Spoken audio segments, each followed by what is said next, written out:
TV news સાથે હું છું વૈભવી। સમાચારની શરૂઆત મહત્વપૂર્ણ સમાચારથી કરીએ તો અમદાવાદમાં રેવ પાર્ટી કેસમાં એક બાદ એક મોટા ખુલાસાઓ સામે આવી રહ્યા છે। જોન સેડ્રિક નામના કેન્યાના વિદ્યાર્થીએ રેવ પાર્ટીનું આયોજન કર્યું હતું। આશીષ અને અનંત નામના બુટલેગરે દારૂ સપ્લાય કર્યો। નશો કરેલા 15 શખ્સોની પોલીસે ધરપકડ કરી હતી। આરોપીઓમાં 9 પુરુષ અને 6 મહિલાનો સમાવેશ થાય છે। પકડાયેલા આરોપીઓમાંથી 13 વિદેશી હોવાનું પણ સામે આવ્યું। 2 બુટલેગર સહિત 20 શખ્સોની પોલીસે અટકાયત કરી। એક ડીજે સિસ્ટમ પણ પોલીસે કબજે કર્યું છે। શીલજના ઝફાયર ફાર્મમાં રેવ પાર્ટી ચાલતી હતી। વિદેશી વિદ્યાર્થીઓએ રેવ પાર્ટીનું આયોજન કર્યું હતું અને હવે આ મુદ્દે મોટા ખુલાસાઓ થઈ રહ્યા છે। આ કેસમાં એક બાદ એક ખુલાસાઓ થઈ રહ્યા છે। જોન સેડ્રિક નામના કેન્યાના વિદ્યાર્થીએ આ રેવ પાર્ટીનું આયોજન કર્યું હતું। આશીષ અને અનંત નામના બુટલેગરે દારૂ સપ્લાય કર્યો હતો। એટલું જ નહીં, નશો કરેલા લગભગ 15 જેટલા શખ્સોની પોલીસે ધરપકડ પણ કરી હતી। આરોપીઓમાંથી 9 પુરુષ અને 6 મહિલાનો સમાવેશ થાય છે। પકડાયેલા આરોપીઓમાંથી 13 વિદેશી હોવાનું પણ સામે આવ્યું છે। એટલું જ નહીં, આ કેસમાં 2 બુટલેગર સહિત પોલીસે 20 શખ્સોની અટકાયત પણ કરી છે। આ સાથે જ એક ડીજે સિસ્ટમ પણ કબજે કર્યું છે। શીલજના ઝેફાયર ફાર્મમાં રેવ પાર્ટીનું આયોજન કરવામાં આવ્યું હતું અને પોલીસે ત્યાં દરોડા પાડ્યા હતા। આ રેવ પાર્ટી ચાલતી હતી તે દરમિયાન દરોડા પાડી અને વિદેશી વિદ્યાર્થીઓ સાથે 2 અન્ય વ્યક્તિઓને પણ ઝડપી પાડ્યા છે। આ વિદેશી વિદ્યાર્થીઓ દ્વારા જ રેવ પાર્ટીનું આયોજન કરવામાં આવ્યું હતું। આ મહેફિલમાં 9 જેટલા પુરુષો અને 6 જેટલી મહિલાઓ છે કે જેમની ધરપકડ કરવામાં આવી છે અને તપાસનો ધમધમાટ પણ ચાલુ છે। તો ઝેફાયર ફાર્મમાં રેવ પાર્ટીનું આયોજન કરાયું હતું। ઝેફાયર ફાર્મના માલિકની પણ પોલીસે અટકાયત કરી છે। કેન્યાના વિદ્યાર્થી દ્વારા જ આ પાર્ટીનું આયોજન કરવામાં આવ્યું હતું। એટલું જ નહીં, દારૂ પણ પહોંચાડવામાં આવ્યો હતો અને આશીષ અને અનંત નામના બુટલેગરે દારૂ સપ્લાય કર્યો હતો। આ બંનેની પણ ધરપકડ કરવામાં આવી છે। 9 પુરુષ અને 6 મહિલાની ધરપકડ કરવામાં આવી છે। નશો કરેલા લગભગ 15 જેટલા શખ્સોની પોલીસે ધરપકડ કરી છે અને આરોપીઓમાંથી 9 પુરુષ અને 6 મહિલા હોવાની વિગતો પણ સામે આવી છે। પકડાયેલા આરોપીઓમાંથી 13 જેટલા લોકો વિદેશી હોવાનું સામે આવ્યું। 2 બુટલેગરોની પણ ધરપકડ કરવામાં આવી છે અને વધુ કાર્યવાહી પણ હાથ ધરવામાં આવી છે। એટલું જ નહીં, પાર્ટી માટે પાસ પણ છપાવવામાં આવ્યા હતા। એ પાસ પણ સામે આવ્યા છે અને આ મહેફિલમાંથી 6 જેટલી યુવતીઓ પણ પકડાઈ હોવાની વિગતો પણ સામે આવી છે। જોન સેડ્રિક નામના કેન્યાના વિદ્યાર્થીએ આ પાર્ટીનું આયોજન કર્યું હતું અને જે ફાર્મમાં આ પાર્ટીનું આયોજન કરવામાં આવ્યું હતું તેના માલિકની પણ પોલીસે ધરપકડ કરી છે।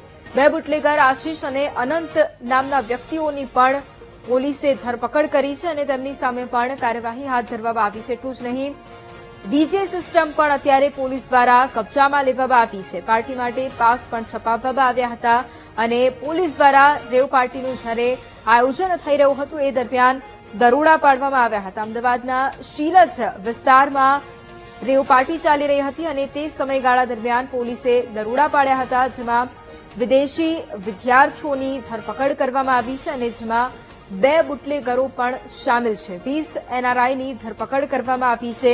જોકે આ રેવ પાર્ટીની ગોઠવણ કોણે કરી આપી તેને લઈને અનેક સવાલો ઉભા થઈ રહ્યા છે। પાસ કઈ રીતે છપાવ્યા તેને લઈને પણ અનેક સવાલો ઉભા થઈ રહ્યા છે। બીજી તરફ યુનિવર્સિટીને કોઈ પણ પ્રકારે આ બાબત ધ્યાને કેમ ન આવી તેને લઈને પણ અનેક સવાલો ઉભા થઈ રહ્યા છે। વિદેશી વિદ્યાર્થીઓ દ્વારા જે આયોજન થઈ રહ્યું હતું ત્યારે તેમની સામે કોઈ કાર્યવાહી કેમ ન કરવામાં આવી તેને લઈને પણ અનેક સવાલો ઉભા થઈ રહ્યા છે। લગભગ 6 જેટલી મહિલાઓ અને 9 જેટલા પુરુષો છે કે જેમની અત્યારે અટકાયત કરવામાં આવી છે અને 2 બુટલેગર અનંત અને આશીષની પણ અટકાયત કરવામાં આવી છે।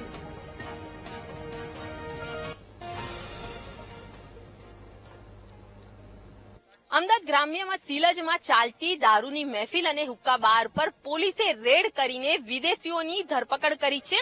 આફ્રિકા અને કેન્યાના જે વિદ્યાર્થીઓ હતા તેઓ દારૂની મહેફિલ માણી રહ્યા હતા। એ દરમિયાન પોલીસે રેડ કરવામાં આવી હતી। 6 જેટલી યુવતીઓ સહિત 20 જેટલા લોકોની ધરપકડ કરવામાં આવી હતી, જેમાં સૌથી વધુ જે વિદ્યાર્થીઓ જે હતા તે યુનિવર્સિટી ખાતે જે અભ્યાસ કરતા હતા। તમે દ્રશ્યોમાં જોઈ શકો છો કે જે પાર્ટીને લઈને જે પાસ છે જે આયોજન કરવા કરવામાં આવ્યું હતું. આ જે પાસ છે જેમાં લખ્યું છે આફ્રો ડાન્સ નાઇટ, જે ગ્રેમર નામનું આ જે પાર્ટી જે હતી તેનું આયોજન કરવામાં આવ્યું હતું 24 ઓક્ટોબરના રોજ, એટલે ગઈકાલે આ ઇવેન્ટનું આયોજન કર્યું હતું, જેના પાસ પણ છપાયા હતા. દ્રશ્યો જોઈ શકે છે કે ફક્ત ડાન્સ પાર્ટી નથી પરંતુ બિયર અને દારૂની પાર્ટી પણ આયોજન કરવામાં આવ્યું હતું. અને દારૂ જે અત્યારે હાલ જોવા મળી રહ્યો છે ને જે પ્રકારે દ્રશ્યો છે, ટેબલ ગોઠવવામાં આવ્યું હતું અને ટેબલની સાથે જે લોકો જે ડાન્સ પાર્ટી તો કરી રહ્યા હતા અને સાથે દારૂની મહેફિલ અને જે જમવાનું પણ તેઓ માટે જે આયોજન કરવામાં આવ્યું હતું. ખાસ તો આફ્રિકા અને કેન્યાના જે વિદ્યાર્થીઓ માટે આ પ્રકારનું ઇવેન્ટનું આયોજન કર્યું હતું, જેમાં દારૂ સાથે હુક્કાની પાર્ટી હતી. રેવ પાર્ટીની પણ વાત સામે આવી રહી છે, પરંતુ આ રેવ પાર્ટીને લઈને હજુ પોલીસે કોઈ પણ પ્રકારે તથ્યો જે કર્યા નથી. પરંતુ આ જે દ્રશ્યો જોઈ શકાય છે કે લોકોનો સામાન, જે વિદ્યાર્થીઓ હતો, જે યુવતીઓનો જે સામાન છે તે જોવા મળી રહ્યો છે, કારણ કે 6 જેટલી યુવતીઓ છે તેઓનો જે ખાણીપીણીથી લઈને જે ગ્લાસો જે છે તેઓ રાખવામાં આવી રહ્યા છે. આ દ્રશ્યો જોઈ શકાય છે કે મોટું ફાર્મ બુક કર્યું હતું અને નાઇટ ક્લબ ગ્રેમર પાર્ટી નામથી જે આયોજન કરવામાં આવ્યું હતું, પાસ છપાવવામાં આવ્યા હતા. 25 થી 5,000ની કિંમતમાં પાસ જે વેચાયા હોય તેવી પણ વાત છે. અને જેની અલગ અલગ પ્રાઇઝ નક્કી કરી હતી, જે વિદ્યાર્થીઓ દ્વારા આયોજન કરવામાં આવ્યું હતું. તમે જોઈ શકાય છે કે મોટું ફાર્મ છે, ત્યાં પાર્ટી માટે અલગ અલગ જે રૂમ જે છે તે પણ રાખવામાં આવ્યા હતા. રેવ પાર્ટીની પણ વાત ગેરકાયદેસર દારૂની મહેફિલ થવાની છે અને આજે ડીજે પાર્ટી અને એન્યુઅલ ગેટ ટુગેધરની એવજમાં ઘણા બધા ફોરેન નેશનલ્સ ત્યાં ભેગા થવાના છે અને ત્યાં દારૂની મહેફિલ, દારૂ અને હુક્કાની મહેફિલ થવાની છે. આ બાતમીને આધારે અમે જુદી જુદી ટીમો બનાવવામાં આવી, જેમાં બોપલ પોલીસ સ્ટેશનની ટીમ, એલસીબીની ટીમ અને એસઓજીની ટીમ હતી. એ જુદી જુદી ટીમો એને અમારા બાતમીદાર અને અમારા ટીમના જે સભ્યો જે છે એ ઇવેન્ટના પાસ જે લઈને આ ઇવેન્ટમાં એન્ટર કર્યા હતા અને ઇવેન્ટમાં જે વસ્તુ ચાલતી હતી તમામ વસ્તુની માહિતીના આધારે જે અમે એક આ રેડ પાડવામાં આવી હતી. આ રેડમાં ટોટલ 20 લોકોની અટકાયત કરવામાં આવી છે. એ 20 લોકોમાં મેજોરિટી જે છે આફ્રિકન નેશનલ્સ છે, જેમાં સૌથી વધારે કેન્યાના લોકો છે. અને તમામ લોકો જે અહીંયા જુદી જુદી યુનિવર્સિટીઝમાં ભણતા હતા અને અમદાવાદના જુદા જુદા વિસ્તારોમાં રહેતા હતા. ઓર જે એને સાથે સાથે આજે પાર્ટીના આયોજનમાં જે લોકો, તમામ લોકો જે હતા એ તમામની પણ ધરપકડ કરવામાં આવી છે. જે ફાર્મ હાઉસના જે ઓનર છે મિલન પટેલ, એની પણ ધરપકડ કરવામાં આવી છે. ઓર આજે કાવતરોમાં જે લોકો સામેલ હતા એ તમામને પણ અટક કરવામાં આવી છે. એ જે દારૂની સપ્લાય કરનાર 2 લોકો, અનંત રાજેન્દ્ર કપિલ અને આશીષ કાંતિલાલ જાડેજા, એ બંને મોટેરા વિસ્તારના છે, એની પણ ધરપકડ કરવામાં આવી છે. આ પાર્ટી જે એનો કહેવાનો હતો કે જે રીતે આ જે પાર્ટી એન્યુઅલ ગેટ ટુગેધરની એવજમાં હતી, પર એમાં મ્યુઝિક અને લાઇટ શો જેવું એની થીમ હતી.